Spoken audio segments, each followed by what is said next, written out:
Unit শুরু করার আগে তোমাদেরকে একটা কথা জানিয়ে রাখি, তোমরা যেহেতু সেকেন্ড সেমিস্টারে এবার পরীক্ষা দিচ্ছ ওয়েস্ট বেঙ্গল স্টেট ইউনিভার্সিটি এনইপির, তো তোমাদের ফার্স্ট সেমিস্টারে এমন অনেক স্টুডেন্ট আছে, এটা ধরা যায় সংখ্যায় 100 জনের মধ্যে প্রায় 80 জন বা 70 জনের কোনো না কোনো বিষয়ে সাপ্লি আছে।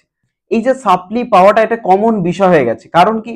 কারণ এই পরীক্ষার প্রস্তুতির একটি গলদ থেকে যাচ্ছে। তোমাদের পরীক্ষার 1 সপ্তাহ আগে থেকে কিভাবে প্রস্তুতি নিয়ে পরীক্ষা দিতে যেতে হবে এই জায়গাতেই তোমাদের একটা ভুল থেকে যাচ্ছে। সেই ভুলটা যদি তুমি সংশোধন করতে পারো তাহলে তোমার পরীক্ষায় সাপ্লি আসবে না। তো তোমরা যদি এই বিষয়ে কিছু মতামত জানাও কমেন্টের মাধ্যমে, যে এরকম একটা ভিডিও তোমাদের চাই, যে কিভাবে প্রস্তুতিটা নিলে ভালো হয়।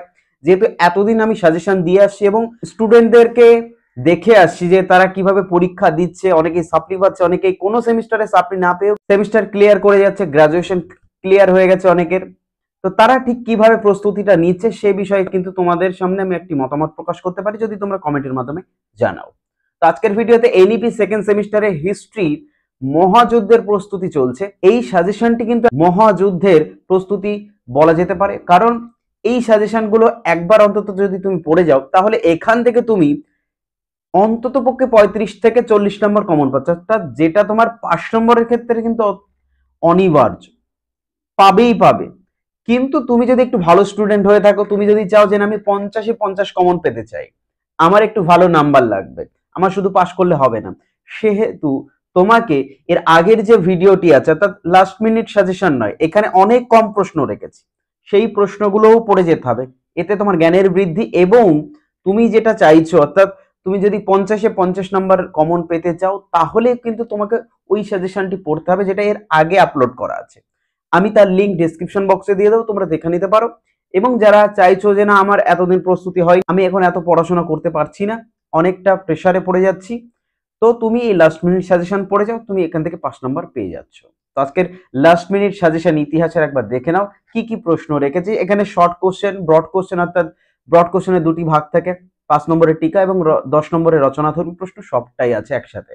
এতে করে তোমাদেরই সুবিধা হবে, অর্থাৎ এখান থেকে বলা যেতে পারে একটি 50 নম্বরের কোশ্চেন সেটই তোমাদের সামনে তুলে ধরেছি, এটাকে একটা প্রশ্নপত্র তোমরা ধরে নিতে পারো। তো দেখে নাও আজকের suggestion. West Bengal state university NEP second semester history minor और কোর কোর্সের সাজেশন, লাস্ট মিনিট সাজেশন 2025 মহাসংগ্রামের প্রস্তুতি। এটা কেন বললাম মহাসংগ্রামের প্রস্তুতি? কারণ এই সাজেশন পড়ে অনেক স্টুডেন্ট কিন্তু পাশ করবে, অনেক স্টুডেন্ট আছে যারা এই সাজেশন পড়েই পরীক্ষা দিতে যাবে। এর আগের যে ভিডিওটি আছে সেই সাজেশন পড়ার তাদের সময় নেই, এই জন্য বললাম মহাসংগ্রামের প্রস্তুতি।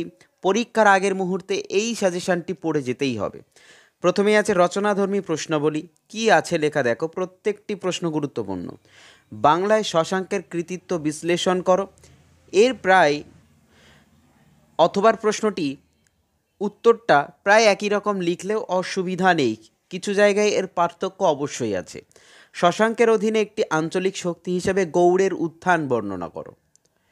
পরের প্রশ্ন কি আছে, স্থানীয় সাহিত্য শাসন বা স্বশাসিত সরকারের ওপর বিশেষ গুরুত্ব আরোপ করে চোল প্রশাসন সম্পর্কে একটি বিবরণ দাও। পরের প্রশ্ন, সাম্রাজ্যবাদী গুপ্তদের শাসন ব্যবস্থার গুরুত্বপূর্ণ বৈশিষ্ট্যগুলি আলোচনা করো।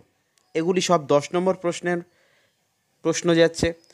সমুদ্রগুপ্তের সাম্রাজ্যবাদী নীতি আলোচনা করো বা সমুদ্রগুপ্তের কৃতিত্ব বিশ্লেষণ করো, একই উত্তর লিখলেও চলবে। পরের প্রশ্ন, পল্লব শিল্প ও স্থাপত্যের ওপর একটি টিকা লেখো। এবং শেষ প্রশ্ন, আরবদের সিন্ধু বিজয়ের তাৎপর্য কী ছিল। এই 6টি প্রশ্ন খুব মন দিয়ে পড়ে যাবে। 4টে প্রশ্ন তোমাদের দেবে, 2টি লিখতে হবে, তো 4টি আমাদের টার্গেট থাকবে, 4টেই কমন পাওয়া এই 6টি প্রশ্ন পড়ে। সেখান থেকে যেন চিন্তা না করতে হয় কোন 2টি লিখব, প্রশ্ন হাতে পাবো, সামনেই দেখব যে কমন প্রশ্ন, উত্তর লেখা শুরু করব। পরের প্রশ্ন কি আছে দেখো, সংক্ষিপ্ত প্রশ্নাবলী টিকা, তা যার মান থাকবে 5 নম্বর করে। প্রথম প্রশ্ন, ত্রিশক্তি দ্বন্দ্বে কোন 3টি শক্তি জড়িত ছিল? এই দ্বন্দ্বের প্রতীকী উদ্দেশ্য কী ছিল? গজনভি ও ঘুরির আক্রমণের মধ্যে পার্থক্য কী কী ছিল তা লেখো।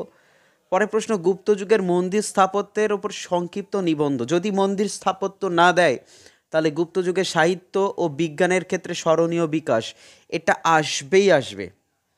পরের প্রশ্ন, গুপ্ত আমলের অর্থনীতির মূল বৈশিষ্ট্যকে তুমি কিভাবে চিহ্নিত করবে? এটা না আসলে আসবে কিংবদন্তি বিক্রমাদিত্য। গুপ্ত শাসক দ্বিতীয় চন্দ্রগুপ্ত কি কিংবদন্তির বিক্রমাদিত্য ছিলেন? কিংবদন্তির বিক্রমাদিত্য ছিলেন, এটা আসবেই। এবং শেষ প্রশ্ন, পল্লব চালুক্য দ্বন্দ্বের ধারা এবং প্রকৃতি আলোচনা করো। তাহলে এই 5টি প্রশ্ন পড়লে আমরা কিন্তু এই দুটো থেকে যে 4টি প্রশ্ন দেবে সেখান থেকে দুটো হামেশাই লিখে আসতে পারবো, এবং শর্ট কোশ্চেন 2 নম্বর মানের। কৈবর্ত বিদ্রোহ কি? পরের প্রশ্ন, পল্লব বংশের দুজন বিখ্যাত শাসকের নাম লেখো। আইহোল প্রশস্তি কে রচনা করেছিলেন? এই প্রশস্তিতে কার কৃতিত্বের কথা বর্ণিত আছে? তরাইনের প্রথম যুদ্ধ কবে সংঘটিত হয়েছিল? যুদ্ধের ফলাফল কি হয়েছিল? কে গ্রহণ মোক্ষ পরিগ্রহ নীতি গ্রহণ করেছিল এবং কেন? কে উত্তরা পথনাথ উপাধি গ্রহণ করেছিলেন? আর্যভট্ট কেন বিখ্যাত ছিলেন? দুজন নাট্যকারের নাম উল্লেখ করো যাদের প্রতিভার বিকাশ ঘটেছিল গুপ্ত যুগে। কোন কোন গুপ্ত শাসক হুনদের পরাজিত করেছিলেন? অগ্রহার ব্যবস্থা কী ছিল? হর্ষবর্ধনের লেখা দুটি গ্রন্থের নাম কি? নালন্দা বিশ্ববিদ্যালয়ের তাৎপর্য কী ছিল? এরপর আছে খ্রিস্টীয় 7ম শতকে ইউএন সান যখন বাংলায় আসেন তখন বাংলার 5টি রাজ্যের নাম কী কী ছিল? বাংলায় পাল বংশের প্রতিষ্ঠাতা কে? এটা হলো গোপাল পাল। পরের প্রশ্ন, কখন এবং কার নেতৃত্বে তুর্কিরা বাংলা আক্রমণ করেছিলেন? এই সময় বাংলার শাসক কে ছিলেন? গুপ্ত যুগে দুজন বিখ্যাত বিজ্ঞানীর নাম লেখো। কালিদাস রচিত দুটি গ্রন্থের নাম উর ও সভা কী ছিল? চোল যুগে দুটি গুরুত্বপূর্ণ বন্দর সমূহের নাম লেখো। শেষে তোমাদেরকে ধন্যবাদ এতক্ষণ ভিডিওটি দেখার জন্য, এবং বন্ধুদের মধ্যে শেয়ার করে দিয়ে অবশ্যই চ্যানেলটিকে সাবস্ক্রাইব করে রেখো নিজের প্রয়োজনে। দেখা হচ্ছে পরবর্তী ভিডিওতে।